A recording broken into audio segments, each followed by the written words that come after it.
Բարի երեկո հարգելի հեռուստադիտող, եթերում պրեսինգն է, այսօրվա իմ զրուցակիցը Հայաստանի Հանրապետական Կուսակցության գործադիր մարմնի անդամ, ազգային ժողովի պատիվ ունեմ ընդդիմադիր խմբակցության քարտուղար Տիգրան Աբրահամյանն է, շնորհակալ եմ պարոն Աբրահամյան հրավերս ընդունելու համար։ Պարոն Աբրահամյան, օրեր առաջ կրկին Ադրբեջանը հայտարարեց, արդեն նաև Ադրբեջանի արտգործնախարարությունը իր խոսնակի միջոցով այն վերջնական խաղաղության ստորագրման պայմանը, սահմանադրության փոփոխությունը, ինչպես նաև նշվեց, որ Հայաստանի զինանշանը արտացոլում է հարևանների նկատմամբ տարածքային պահանջ, հետևաբար դա եւս պետք է փոխվի։ Առաջին անգամ չէ, որ Ադրբեջանից նաև ոչ միայն ակնարկներ, այլ բացահայտ ասվել է, որ Հայաստանը չպետք է ունենա բանակ,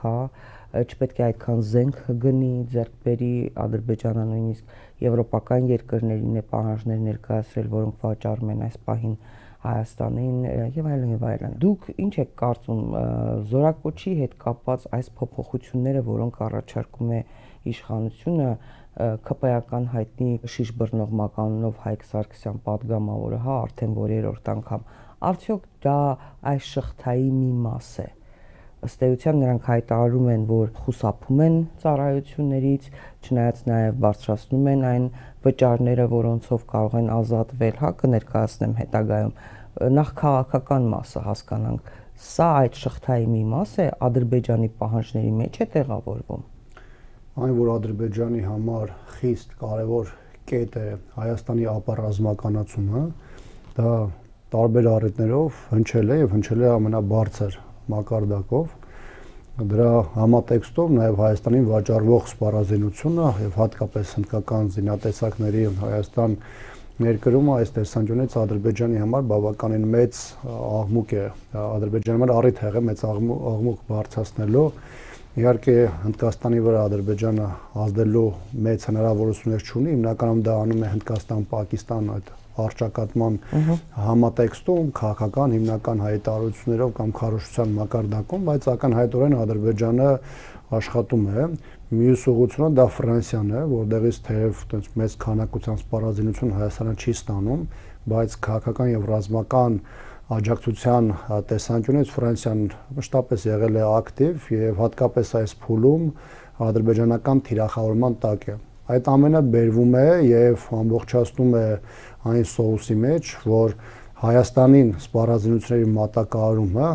բացում է ադրբեջանական ձեռքերը եւ անհրաժեշտություն է առաջացնում Հայաստանի Հանրապետության նկատմամբ կիրառել այն, ինչ որ տեղի ունեցել Արցախի նկատմամբ։ Այսինքն ըստ էության Ադրբեջանը շանտաժի է դիմում եւ փորձում է նաեւ այն ներկայացնել որպես Ադրբեջանի համար,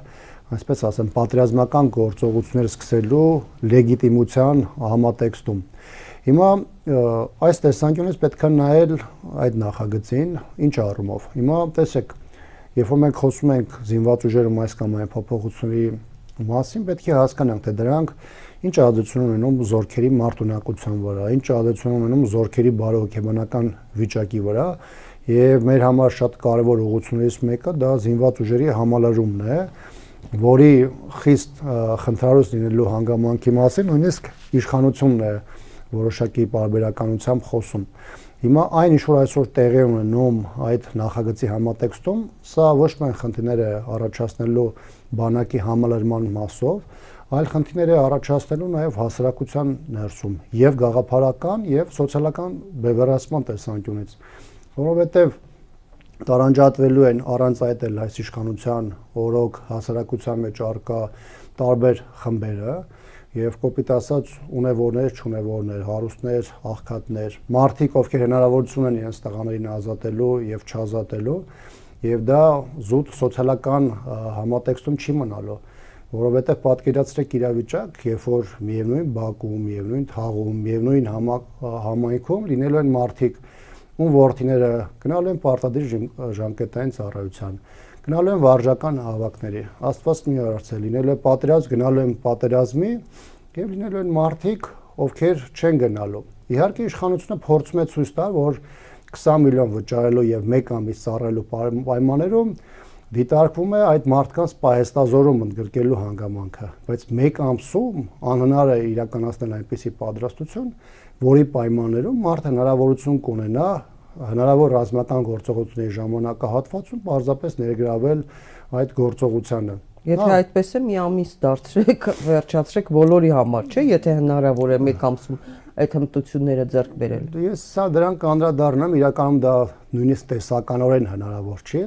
Եթե այդ մարդիկ ընդգրկվեն պայեստազորի այնպիսի խմբում, որը առաջին իսկ ահազանգի պարագայում նրանց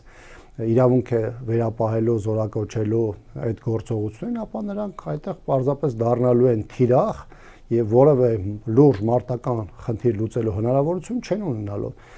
Կրկնում եմ, անկախ այն հանգամանքից, թե ինչ որոշում կլինի այդ մարդկանց մասով, բոլոր առումով դա խնդրահարույց է։ Ես ներողություն եմ խնդրում հեռուստադիտողին ներկայացնեմ, ներկայացված նախագծով առաջարկվում է ժամկետային զինվորական ծառայության սահմանային տարիքը 27-ից դարձնել 37, ինչպես նաև խրախուսող կարգավորումներով ժամկետային զինծառայողներին առաջարկվում է ընտրել հետևյալ 3 տարբերակներից որևէ մեկը՝ ծառայել 24 ամիս եւ ստանալ բարձր դրամական ապահովություն պետության կողմից, ծառայել 6 ամիս եւ պետբյուջե վճարել 15 միլիոն դրամ, ծառայել 1 ամիս եւ պետբյուջե վճարել 20 միլիոն դրամ, հա, նախաձեռնությունը արդեն շրջանառության մեջ է, չնայած կարծես թե Պաշտպանության նախարարությունը դեռևս տեսակետ չի արտահայտել, չէ՞, սրա վերաբերյալ։ Ես կարծում եմ այն վիճակագրությունը եւ այն տվյալները, որոնք ունի կամ տիրապետում է նախագծի հեղինակը, դրանք բնականաբար Պաշտպանության նախարարությունից են հայտնվել եւ եթե Պաշտպանության նախարարությունը լուրջ վերապահումներ ունենար, այդ նախագիծը լայն շրջանառության դաշտ միգուցե չբերվեր։ Այս համատեքստում նաեւ ուշադրություն դարձեք այն հանգամանքին, որ զուգահեռ նաեւ քննարկման մեջ է դրվել մի դրույթ, որը նաեւ ամրագրված է անցյալ տարի հոկտեմբերին զինված ուժերի կերպափոխման հայեցակարգում, որտեղ նախատեսված էր մինչև 27 թվականը պարտադիր ժամկետային ծառայության կրճատում։ Իհարկե այդ կրճատման ժամկետը գրված չէ, բայց եթե պայմանական վերցնենք, որ խոսքը 6 ամսվա կրճատման մասին է, ապա իմ մոտ առաջ են գալիս հետևյալ հարցերը։ Այս պահին զինված ուժերը ունի լուրջ համալրման խնդիր, այն ծրագրերը, որոնք այսօր ներդրվում են, դեռևս դրա մինիմալ խնդիրները դեռևս չեն լուծում եւ այս պարագայում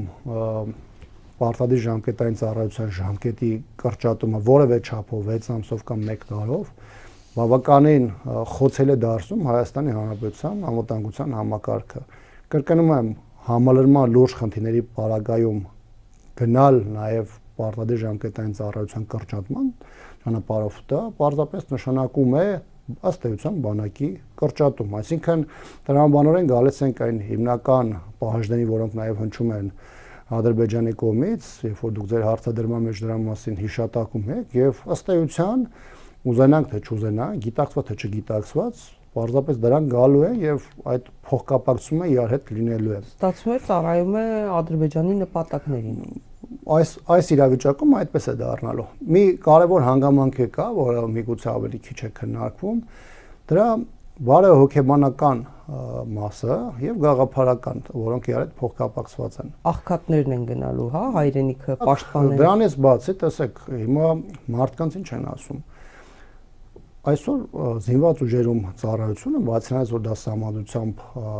սահմանված հոդված է, դա մարդու մոտ նաև քաղաքացիական պարտքի զգացում է, հայրենիքի առաջ պարտավորություն,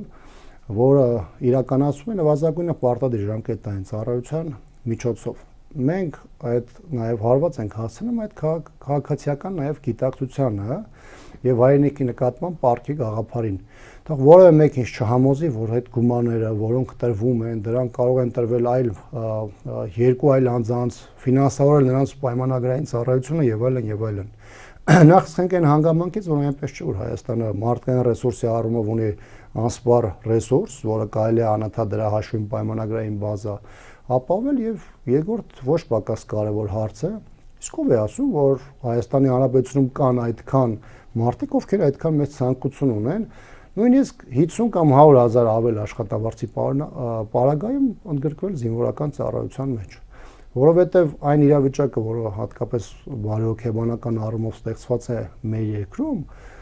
եւ այն իրավիճակը, որը մեր գերիների, ռազմագերիների հետ է ստեղծված, որտեղ մարդիկ տեսել են, որ պետություն գոյություն չունի, իշխանությունը թքած ունի այդ process-ների վրա, անթակույց նաև որոշակի իրավիճակներում դրա մասին նաև հրապարակային է հնչեցնում եւ այլն, մարդկանց մոտ պետության տեսանկյունից պաշտպանվածության զգացում չկա։ Շատերը մտածում են գնանք առաջնագծում ծառայություն իրականացնենք կամ մարտական գործողությունների մասնակցենք, ով է մեր տերը ելնելու։ Շրջափակման մեջ կընկնենք, Աստված չանի գերության մեջ կընկնենք, ինչի կա պետություն, որը գալու է մեր մեջքին կանգնելու է։ Չէ, վաղ հայտարարել է, որ դրանք դասալիք էին, փախնող էին, հանձնվող էին, ամեն ինչ ջարդելու է իրանց վզին, ինքը գնալու է քաղաքական պատասխանատվությունից խուսափելու ճանապարհով։ Այսինքն իշխանությունը առավելագույնը արել է, որ մարդկանց հետ պահի զինվորական ծառայությունում ներգրավումից իր խոստումը, որը մինչև 18 թվականը անդադ հնչեցնում էին, նաև շատ դեպքերում զրպարտության ձևով պայքարել կոռուպցիոն դրսևորումների եւ սողանցքների դեմ, այս իրավիճակում զինված ուժերի մասում, հիմա 7 տարի իշխանության են եղել, սա նաև ինքնախոստովանական ցուցմունք է, որ իրենք պարզապես չեն կարողացել հաղթահարել այդ process-ը կամ չեն ուզեցել քաղաքական կամ չեն դրսևորել եւ հիմա ստեղծված իրավիճակում որպես լուծում տեսնում են կաշառքի, կոռուպցիայի կամ այդ սողանցների օրինականացումը։ Այսինքն այդ գումարները համարում ոչ թե պետք է գնա միջնորդներին, տարբեր հանձնաժողովների անդամներին կամ զինկոմիսարիատների տարբեր ներկայացների, այլ այդ փողը պետք է պետական բյուջե։ Օրինական կաշառք, շատերն էլ բանկերը դրանից կօգտվեն, բնականաբար շատերը ոչ թե իրենց տունը կվաճառեն, այլ վարկ կվերցնեն, հա, տոկոսադրույքներն էլ պարզ է։ Պարոն Աբրամյան, 44 օրից հետո բազմաթիվ ծնողներ իրենց զավակների մասունքները գտան մորգում, դիահերձանում, պարկերի մեջ գետնին նետված։ Սա տեսան նաև զինվորները, չէ՞, եւ ապագա զորակոչիկները տեսան, նրանց ընտանիքները տեսան։ Փաշինյանի այն հայտարարությունը գերիների հետ կապված, որ 21 թվականի ընտրությունների ժամանակ ասեց, գերիները մի քիչ թող սպասեն Բաքվի բանտերում։ Տեսան դա, տեսան Եռաբլուրում ինչպես են իրենց զոհված ընկերների ծնողներին գետիններով քաշ տալիս, մայրերին եւ հայրերին ծեծում քաշ տալիս։ Այսինքն որևէ մեկը, որևէ երիտասարդ կցանկանա գնալ, հա, ծառայել, սահման պահել, պաշտպանություն իրականացնել, չեն անելու։ Սրանից մեծ հարված ես չեմ պատկերացնում։ Իլերում են դրան մեկ այլ կարևոր հանգամանք։ Գիտեք, 94 թվականի հրադադարից հետո հատկապես, երբ որ մարդիկ մասնակիցները ազատամարտի մնում էին զինված ուժերում, տարբեր կարգավիճակներում, մասը գնացին հրամանատարներ, սպայական կոչումներ ստանալու ճանապարհով եւ այլն, այդ մարդիկ այդ ժամանակ չէին մտածում աշխատավարձի մասին։ Այդ ժամանակ աշխատավարձները կամ շամ չնչին էին, երկար ժամանակ նաև ուշացում էին, հազար ու մի խնդիրներ կային։ Որևէ մեկը չէր բողոքում աշխատավարձից, որտեղ մարդկանց մոտ կար զգացում, հայրենիքի պաշտպանության զգացում, գաղափարապես իրենք ուժեղ էին, որովհետև պետական գաղափարախոսության հիմքում էլ հենց դա էր դրված եւ զինված ուժերի հիմքում հատկապես ֆունդամենտում զինված ուժերի կազմում հենց դա էր դրված եւ մարդիկ դա էին առաջ տանում եւ այդ պարագայում փողը չասեմ չուներ նշանակություն, բայց մարտական ոգին, գաղափարի համար պայքարը, հայրենիքի նկատմամբ ունեցած պարտքի զգացումը եւ առասարակ հասարակության մեջ զինվորականի կամ հավաքական առումով հայրենիքի պաշտպանի դերը շատ բարձր էր։ Հիմա երբ որ իշխանություն բարձրագույն պաշտոնում գտնվող անձը ասում է, որ գիտեք,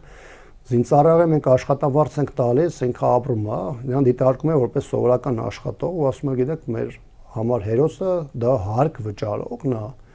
դա հարված է այն մոտիվացիային, գաղափարական այն ակունքներին, որի վրա ոչ միայն բանակ է ստեղծվել, կառուցվել եւ բերել է ինստիտուցիոնալ մակարդակի, այլ նաեւ առաջ է մղվել ամենածանր եւ ճգնաժամային իրավիճակներում։ Հիմա ոչնչացվում է այն արմատները, որի հիման վրա բանակը կանգնած է, հասկանում եք, բացառապես սոցիալական հիմքի վրա բանակ կառուցել կամ մարտունակ բանակ առաջ տանելու հնարավորություն պարզապես գոյություն չունի։ Հիմա մյուս տեսանկյունից գանք այս իրավիճակին, գումարային առումով, ես չեմ ուզում այդ գումարային հարցը բերենք քննարկման առարկա դարձնենք, սոցիալական դետալների մեջ մտնենք, բայց մենք պարզ օրինակ եմ ուզում բերեմ։ Տեսեք, 2000, եթե չեմ սխալվում, 10-11 թվականին էր, երբ որ Սերժ Սարգսյանի նախագահության օրոք սկսվեց երիտասարդ ընտանիքների, տարբեր մասնագիտական խմբերի համար այդ բնականային բումը։ Այո, շատ-շատերը օգտվեցին։ Նույն ԿՊԱ-ականներից շատերը, որ հիմա խոսում են, եկամտահարկի առավելությունի արտոնությունից են օգտվել, բնականի տեր են դառնել, մասնագիտական համայնքից։ Իրանք դարձել են այդ ժամանակ ոչ միայն արտոնյալ պայմաններով բնականի տերեր, իրանք չեմ ասում, հազարավոր մարդիկ եմ ասում, ովքեր այսօր ստանում են պայմանական միջին աշխատավարձ կամ միգուցե դրանից ցածր են ստանում, բայց ապրում են բնականերում, ժամանակին պետությունը նրանց հնարավորություն տվել է, որի գինը, շուկայական գինը բավականին բարձր է, $100,000-ից ավել է։ Հիմա որ դիտարկում ես հնարավորությունը, սա մենակ այն չէ, որ սա հնարավորություն է տալու օլիգարխներին, բիզնեսմեններին, այսինքն այնպիսի խմբերի, որոնք ունեն շատ բարձր եկամուտներ։ Երևանում հատկապես կան պոտենցիալ մեծ թվով մարդիկ, ովքեր ունեն բնականներ, որոնք ոչ միայն բնականը կարող են վաճառել, կարող են բնականը վաճառել, տեղից մոտապես $50,000 է այդ 20 միլիոնը գալիս, վճարել իրենց տղային օրինական կարգով բանակից ազատելու եւ քաղաքի ծայրամասային հատվածում նոր բնականներ գնելու։ Այսինքն սրանով բավականին մեծ դուռը բացված, պարզապես վճարելու եւ մարդկանց բանակից ազատելու համար։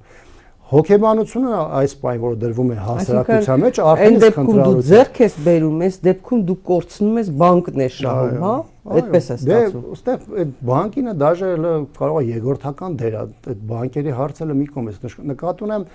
այսօր շատ ավելի մեծ թվով մարդիկ հնարավորություն են դրանից օգտվելու, այսինքն դա միայն հասանելի չի լինելու պայմանական խոշոր օլիգարխներին կամ խոշոր գործարարներին։ Սրանով շատ մեծ հարված է հասցվելու մեր հասարակությանը, շատ մեծ հարված է հասնելու ներհասարական հարաբերություններին, մենք առողջ կորիզ այդտեղ չենք ունենալու։ Աղքատներ ու հարուստներ, հա, հասակակից օրինակ ընկերներ լինեն, տղաներ լինեն, պատկերացնում եմ ինչ կլինի։ Մի ընկերը փող ուներ, վճարել է 20 միլիոն, 1 ամիս ծառայել է, ազատվել է, մյուսը չունի այդ փողը, ինչ պետք է անի։ Ախր գիտեք, ես չգիտեմ այդ տղաների միջև հարաբերությունը հետագայում ոնց կառուցվի, բայց դուք պատկերացնում եք նրանց ծնողներին, որոնք ապրում են մի շենքում, մի տարածքում, մի գյուղում, մի շրջապատում, սա բավականին մեծ խնդիր է առաջացնելու։ Այսօր մենք ունենք իրավիճակ, երբ որ նաև ոչ մարտական պայմաններում են մարդիկ սպանվում։ Մենք ունենք իրավիճակ, երբ որ պարզ չի թե մենք ինչ կունենանք 6 ամիս հետո կամ 1 տարի հետո, այսինքն կլինեն լոկալ գործողություններ, կլինեն լայնամասշտաբ գործողություններ, թե ոչ։ Այսինքն հասարակության մի մասը այդ պահին հերո է պահվում գումարով մարտական գործողությունների կամ այդ պահին առաջնագծում լինելու այդ հանգամանքից, որովհետև եթե նույնիսկ համարենք, որ մարդը գնում է 1 ամիս զինվորական ծառայության ազատում է, այդ մի ամսվանը լինելու է դա ուսումնական ծառայություն, այսինքն այդ մարդը մարտական հերթապահություն չի կրելու կամ մարտական գործողությունների ժամանակ հո առաջնակից չի տարվելու, որովհետև այդ մարդը դառնալու է պարզապես թիրախ, այդ 1 ամսվա ծառայությունը նրան որևէ ոչ գիտելիք է տալու, ոչ էլ նախնական մասնագիտական հմտություն է տալու, գոնե նվազագույն խնդիրներ լուծելու համար։ Մեր երկրում ուսումնական process-ը 4.5-ից 6 ամիս է տևում, հասկանում եք։ Այսինքն զինված ուժերում կա ժամանակին դրված համակարգ, սերժանտական ինստիտուտը առանձին, տարբեր մասնագիտություններ ստացման մասին առանձին։ Դու չես կարող պարզապես 1 ամսում ստեղծես մի բան, որը այդ մարդուն հակառակորդի համար հեշտ թիրախ չի դարձնի կամ այս իրավիճակում այս մարդուն ուղղակի չի տանի գերության մեջ չի թողի 44 օրյա պատերազմում մեր խնդիրները, որոնք առաջ են եկել, շատ ակնհայտ է, իշխանությունը որևէ բանից դասեր չի քաղել, ոչ միայն 44 օրյա, այլ դրան հաջորդած նաև ադրբեջանական ագրեսիաների ժամանակ իշխանությունը տեղից քաշել է, վերլուծել է եւ օգտագործում է բացառապես դրա քաղաքական բաղադրիչը տարբեր իր քաղաքական հակառակորդներին թիրախավորելու եւ իր կաշին փրկելու համար մնացած մասը, որը պետք է ներդրվեր հասկանալու համար, գումարվեր ժամանակից պատերազմի վարման կանոնները, հասկանալու համար թե աշխարհը որ ուղղությամբ է գնալու, ոնց ենք մենք փոքր ռեսուրս ունեցող երկրի պայմաններում այդ պաշտպանություն, անվտանգություն կազմակերպելու, այդ թվում նաև զորակոչի միջոցով։ Հայաստանում զորական վիճակում է եւ դա օգտագործվում է նաեւ այս դեպքում ես համոզված եմ նախընտրական տրամադրություններով ընտրություններից առաջ մարդկանց խոստանալ պարտադիր ժամկետային ծառայության կրճատում եւ հնարավորություն նրանից առհասարակ ազատվել գումարի մուծման միջոցով։ Առավել եւս իրենք գիտեն, որ մարդկանց տրամադրությունները ինչպիսին են, մարդիկ չեն վստահում իշխանություններին, տեսանք 44 օրյա պատերազմը եւ դրանից հետո որ իշխանությունը, պետությունը որևէ քայլ չի անում իր քաղաքացու իրավունքների չի պաշտպանում, իր քաղաքացուն չի պաշտպանում, որևէ մեկը չի ցանկանա ծառայել։ Օբյեկտիվորեն։ Ես ձեզ վատ օրինակ ասեմ, որը ուղիղ իմ հետ է առնչվել, իմ հետ է տեղի ունեցել։ Քանի որ այս թեման նաև շատերը գնահատում են որպես տենց խոսելու համար բարձրաձայնելու համար ոչ պոպուլյար թեմա, որովհետև հասկանալի է հասարակության մի հատվածի համար, իմ եւ ձեր ասած այդ խնդիրները նաև հաշվի առնելով այս պահին միգուցե դա կարող է գայթակղիչ թվալ այս նախագծի իրականացումը։ Իմ ծանոթներից մեկն էր ասում ամեն օր տեսնում եմ այդ թեմայով խոսում, ես ճիշտ եմ եւ այլն, ասում այս իշխանությունը ինչ ասես չի արել, Ղարաբաղը հանձնել, Հայաստանի տարածքներն հանձնել, մարդկանց հանձնել, այս նախագիծը ոչինչ էլ, ես մեկը գոնե թող ընդունեն, երեխու հարցը լուծենք եւ այլն, հասկանում եք, այսինքն ասում են ամեն ինչ մեկը արել լավ, թող ես մեկն էլ անեմ, որտեվ դա հասարակության ինչ-որ շերտերի, անկախ նրանից թե իրանք ատում են, չեն ատում, պայքարում են, թե չեն պայքարում, մարդիկ իրենց համար այդտեղ հնարավորություն են տեսնում։ Ես տեսանկյունից եմ ասում, սա ոչ պոպուլյար թեմա է, միգուցե մտքում կամ բարձրաձայնում ինչ-որ մարդիկ նույնիսկ մեզ են մեղադրել, որ մենք այս թեման քննարկում ենք, բայց ես ուզում եմ շատ հստակ ասենք, այստեղ դրված է կոնկրետ խնդիր, Հայաստանի գոյության խնդիրը։ Քաղաքական առումով դա այս իշխանության հեռացումն է, իսկ ռազմական տեսանկյունից դա ուժեղ բանակի, ուժեղ պետության կառուցումն է։ Եթե մենք դնում ենք այդ ֆունդամենտը քանդում ենք, անկախ նրանից այս պահին սա մեկի համար քիմքին հաջող է, մեկին չէ, հետո դրա վերականգնումը մեր համար կատաստրոֆիկ է լինելու։ Եթե մարդկանց նպատակը պարզապես երեխային վերցնելն է, արտագաղթելն է եւ այլն, դա հիմա այդ մարդու որոշումն է, բայց ոչ պետությանը վնասն է։ Սա մեր անվտանգությանը անենց մեծ հարված է հասցնելու։ Հետո մենք տասնամյակներով կարող է փորձենք հետ վերականգնենք, չկարողանանք դրա վերականգնենք։ Եվ այս տեսանկյունից ես հասկանում եմ շատ ծնողներին, որոնք իշխանության նկատմամբ անվստահությունից, պատերազմներից,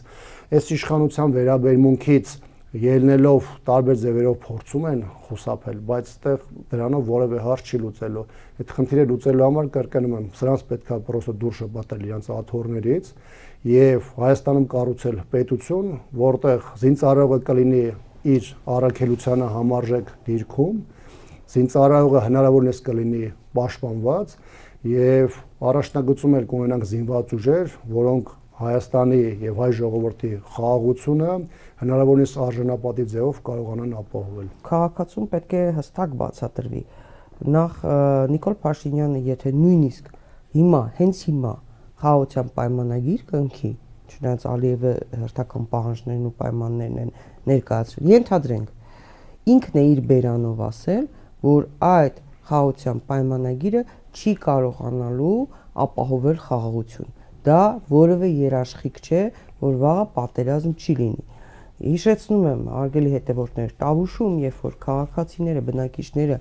իշխանություններին ասում էին, որ մեզ զենք տվեք, մենք մեր տները, մեր տարածքները, մեր սրբավայրերը, մեր գերեզմանները պաշտպանենք, կռվենք, պահենք, ընդ որում ավագ սերունդ, պատրաստ էին մարդիկ, զինվորականներ։ Փաշինյանը ասում էր ոչ, դուք հիմա որ այստեղ պաշտպանեք, հոկտեմբերյանի կողմից Թուրքիան կներխուժի,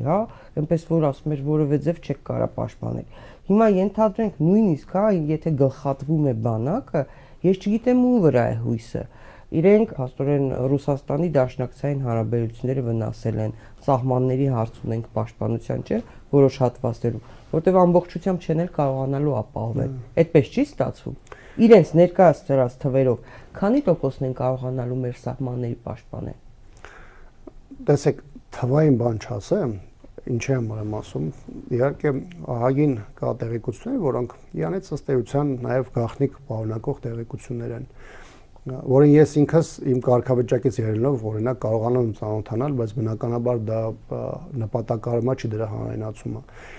Նույնիսկ ես այդ համալրման խնդիրների մասին ցեցի խոսել այն ժամանակ, երբ որ իշխանությունը ինքը սկսեց խորհրդարանում դրա մասին խոսել, որ կա այսպիսի խնդիր, գնում ենք այս կամ այն իրավիճակային փոփոխությունների եւ այլն, որովհետեւ կոնկրետ մարտական հերթապահության կրման համար ըստ ճակատից, այսինքն քո ունեցած սահմանագծի երկայնքով ընկած այդ մարտական հենակետերից, այնտեղ տարվող անձնակազմից բանից այդ բոլորը կարգավորվում է տարբեր հրամաններով եւ այլն։ Դրված է թե օրինակ մարտական հերթապահություն իրականացնող անձնակազմը կոնկրետ դիրքում նվազագույնը քանի հոգի կլինի, ինչ կլինի եւ այլն եւ այլն։ Հիմա այն խնդիրները, որոնք առկա են, սրանք ցույց են տալիս, որ մենք լրացուցիչ բանակում հանգարց կրճատման գնալով մենք ըստ էության կարող է ֆորմալ օրինակ մարդիկ, ովքեր տարբեր ուղղություններով ծառայություն են իրականացնում, բայց քո մարտական խնդիրը, քո երկրի պաշտպանության խնդիրը դու այնպեսի խոցելիության դաշտում կպայես, որ այդ մարդկանց ներկայությունը այս կամ այն ուղղության մեջ այլևս որևէ խնդիր չի լուծի, կլինի ստացվում է բաց է լինելու սահմանները, ըստ էության, հա, այո, բաց է լինելու, որովհետև ամեն ինչի հիմքում դա մարդկային ռեսուրսն է։ Իհարկե մարդկային ռեսուրսի արդյունավետ կառավարումը հատկապես մեր նման փոքր երկրների համար դա առաջնահերթ է, առաջնային օրակարգի հարց է։ Դա ենթադրում է նաև մարդ, ով որ ունակություններ ունի նաև ինտելեկտուալ որոշակի կարողություններ, որովհետև հիմա պատերազմները հատկապես հիմա գաղափարների վրա են, մտածողության վրա են, տեխնոլոգիաների վրա են, եւ այս իրավիճակում մենք պետք է հնարավորինս մեծ թվով մտածող մարդիկ ունենանք զինված ուժերում, տարբեր օղակներում, սա չի վերաբերում միայն հրամանատարական օղակներին, մասնագետների, որոնք կարող է մեկ մարդը այսօր կարող է շատ ավելի մեծ խնդիր լուծել, քան 15 տարի առաջ մի ընդհանուր մեծ զորամաս։ Հասկանում եք, պատերազմի վարման կանոնները այնպես են փոխվել, որ ստեղծված իրավիճակում խնդիրը միայն, չգիտեմ, պայմանական 100 տանկ առնելը չէ, 20 հատ սամոլյոտ առնելը չէ, հազարով մի բան է առաջ եկել, մարդկային տակտիկական նոր մոտեցումներ են առաջ եկել։ Հիմա ես երբ նայում եմ մեր զինված ուժերում կամ մեր զինված ուժերի հետ կապված փոփոխությունները, տեսլականը, որը ներկայացնում է օրինակ ռազմաքաղաքական ղեկավարության տեսանկյունից, գիտեք, դրանք կարող է քննարկելի լինեին, չեմ ասում դրանք լավն են, քննարկելի լինեին մի 15 տարի առաջ, բայց հիմա որ նայում ես թե աշխարհը ոնց է զարգացել ու Հայաստանը որ ուղղությամբ է գնում, իրանք փորձում են ռազմական բյուջեի աճը կամ ծավալային առումով, չգիտեմ, պայմանական 50 հրետանային միջոցի գնումը ներկայացնել որպես զինված ուժերի ամրապնդում եւ այլն, ես ակնհայտորեն այդ գնումների մեջ, այդ հայտարարության մեջ տեսնում եմ, որ չկա մտածողություն, չկա վերլուծություն, չկա միջազգային փորձի անդրադարձ, հասկանում եք, Հայաստանը գնում է մի ճանապարհը, որը միգուցե 15 տարի առաջ գնայր որոշակի խնդիրներ կլուծեր, բայց հիմա դու գնում ես մի ճանապարհով, երբ որ հնարավոր լայնամասշտաբ ռազմական գործողության ժամանակ քո 1, 2 կամ 3 միլիարդի զինտեխնիկան 3-4 օրում կարող է վերածվել մետաղե ջարդունի, հասկանում եք։ Ինչու են ներսում լսել եմ այդպիսի տեսակետներ, որ դժգոհ են հնդկական այդ զենքից, ջինատեսակներից։ Ես հիշում եմ միջազգայնագետ իսրայելագետ Սերգեյ Մելքոնյանը մի անգամից այդ զրույցում հրապարակաբար տաղավարում հենց ասաց, որ Հնդկաստանը, որը առաջին անգամ է մուտք գործում համաշխարհային զենքի շուկա, շատ մտահոգ էր, որ Հայաստանը առաջին գնորդն է եւ ինչով էին բացատրում Հնդկաստանի ներկայացուցիչները, այդպես ասել էին մեր էքսպերտներին, որ Հայաստանի իշխանությունները Իսկանդերի հետ ինչպես վարվեցին, չկարողացան օգտագործել ու սկսեցին հեղինակազերկել Իսկանդերի պես զենքը եւ հիմա առաջին անգամ ենք մենք միջազգային շուկա մտնում, կարող է չկարողանան օգտագործել ու փնովեն, վատաբանեն եւ այլն եւ իրենց զենքը հետագայում խնդիրներ ունենա իմիջային հեղինակության հետ կապված ու չկարողանան հետագայում գնորդ ձեռք բերել։ Ինչով է դա պայմանավորված, պարոն Աբրամյան։ Դրա մի օրինակը կա, որը վերջին օրերին դրսևորվեց Պակիստանի եւ Հնդկաստանի միջեւ այդ կարճ բախման ժամանակ, երբ որ Պակիստանը խոցել էր 4 թե 5 ռազմաօդային ուժերի միջոց Հնդկաստանից, հնդկական ավիացիայից, դրանք հիմնականը ֆրանսիական ինքնաթիռներ էին ու մի քանիսը, եւ դրանից հետո այդ ընկերությունների ակցիաները միանգամից անկան։ Ավելին արագ վերլուծվել էր, թե ոնց է կարողացել Պակիստանը խոցի, այնտեղ պարզվել էր, որ պակիստանյան ինքնաթիռների վրա չինական արտադրության հրթիռներ կան, որոնք տարբեր գնահատականներով 160-ից 200 կիլոմետրի վրա խոցում են իրականացրել եւ ավտոմատ ձևով բարձրացավ այդ երկրների, այսպես ասած, ռազմական իմիջը։ Պակիստանի, այո, հիմա այդ ձեր ասած օրինակը դրա մեջ տեղավորվում է, որովհետեւ եթե ինքը վաճառում է մի երկրի, որը չի կարողանում իրավիճակին, դեղանքին, իրողություններին համարժեք մարդ վարել եւ դրանք ոչնչացում են, միգուցե լինի նաեւ պատճառ, որ դու ճիշտ չես կիրառում եւ այլն, բայց բնականաբար դրա իմիջային վնասը նաեւ ֆինանսական առումով կրելու է երկիրը, ով որ վաճառել է քեզ։ Նույնը ռուս-ուկրաինական պատերազմին է վերաբերում։ Տեսեք, այն զինատեսակները, որոնք էֆեկտիվ գործում են, ներեք նույն Իսկանդերով են, չէ՞, հիմնականում նաեւ հաղթանակներ ապահովում ռուսները Ուկրաինայում, չէ՞։ Իհարկե, այնտեղ Իսկանդերը խոցում է հրամանատարական այդ բունկերային կետերից սկսած վերջացած հոբ համակարգեր, օրինակ պատրիոտներ, որոնք իրենց համար շատ կարևոր է դրանց խոցում են։ Հայաստանի դեպքում միգուցե չէ, վստահ եմ այդ ձևի խնդիր չէր դրվի, որ ասենք ինչ-որ հոբ միջոց այդ պահին խոցեն եւ այլն, բայց այս իրավիճակում Հայաստանը 44-օրյա պատերազմին ոչ միայն Իսկանդերը, այլ նաեւ շատ այլ զինատեսակներ չկարողացավ ըստ նշանակության եւ դրա տեխնիկական հնարավորությունների օգտագործել եւ այս իրավիճակում մենք ունեցանք այն հետևանքը, որի մասին նաեւ այս տաղավարում շատ խոսել ենք։ Բայց ես ուզում եմ մեկ այլ բանի վրա այս համատեքստում ձեր ուշադրությունը կենտրոնացնեմ։ Տեսեք, ինչ եմ ես այդքան ասում, որ դրանք կարող են շատ արագ վերածվել ջարդոների։ Մի հատ պարզ օրինակ եմ ուզում բերեմ։ Եթե քո դիմացինը օդում ունի առավելություն, դու չունես համապատասխան միջոցներ եւ օդում, եւ պայմանական հակաօդային պաշտպանության միջոցների, որոշ դեպքերում նաեւ ռեպերի միջոցով, հիմա այս իրավիճակում դու կարող ես գնես 300 միջոց հրետանային միջոց, պայմանական հրետանային եւ հրթիռային միջոցներ, բայց քո հակառակորդի անօդաչու թռչող սարքերը անարգել մուտք անեն քո տարածք եւ դրանք շատ կարճ ժամանակում ոչնչացնեն։ Դու դրանց ամեն միավորի համար վճարես, չգիտեմ, 100,000, 200,000, իրենք 20 կամ 30,000 դոլարանոց FPV դրոններով կամ ATS-ներով կամ պարզապես դրանք ոչնչացնեն, հասկանում ես, դու այդտեղ ոչ միայն ռազմական տեսանկյունից ես տապալվում, այլ ֆինանսական տեսանկյունից, որովհետև այս իրավիճակում իրենց 10 անգամ ավելի էժան միջոցներով, դրա ունը կդնենք հրթիռ, դրա ունը կդնենք դրոն կամ որևէ այլ բան, դրանք գալիս են եւ ոչնչացնում են քո այն միավորները, որոնք 10 անգամ շատ ավելի բարձր արժեք ունեն եւ կոնկրետ ուղղության մասով դու ունես դրանց վրա դրված խնդիր։ Հասկանում եք, պատերազմների բնույթը հենց է փոխվել։ Դու կարող ես գնաս բավականին էֆեկտիվ ռադարներ գնես, որը օրինակ Ֆրանսիայից են գնել, բայց դու չկարողանաս դրա պաշտպանությունը իրականացնես եւ քո արդյունավետ ռադարները, որոնք բավականին թանկարժեք են,